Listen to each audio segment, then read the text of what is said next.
记录肖战，记录和他相关的一切。小景笔记，热爱可抵岁月漫长，让我们一起变成更好的人吧。说起来，这并不是一个需要多加思考的东西。毕竟，一部影视作品的能够获得多少人的欢喜，又有多少人通过某办这个软件进行打分？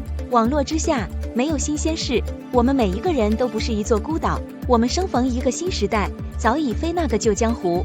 当然了，话说回来，按照存在即合理的原则，我们也就事论事的说，余生开分6分，不高也不怎么低，是一个及格的分数。但是27万人打分却是一个相当高的数据了。要知道，在本年度内超过20万打分的剧集，也就《梦华录》、《人世间》、《开端》等寥寥可数的几部，无一不是大热、大受追捧的剧集。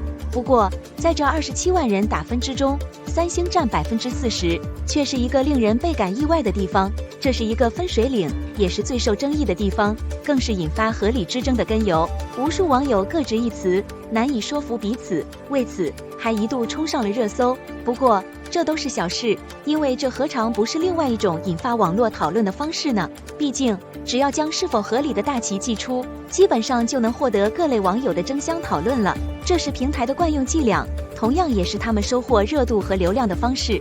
所以，相比于之前的关于多少人打分，三星占比多少，这合理之争才是那些幕后操盘手的杰作。毕竟，前面那2件事还属于大家的主观意见，只要你熟悉某办的打分步骤和机制，只要你常常浏览该网站，那么打分之类的也就是稀松平常之事。诚然，这里面有所谓的演员喜好之分，但是并不如合理之争的操作那般明显。写在结尾，关于这一点，无数肖战粉丝早在那场风霜雪雨、清白之争中深深地见识到了。所以说，合理之争也不过是某些人的推波助澜罢了。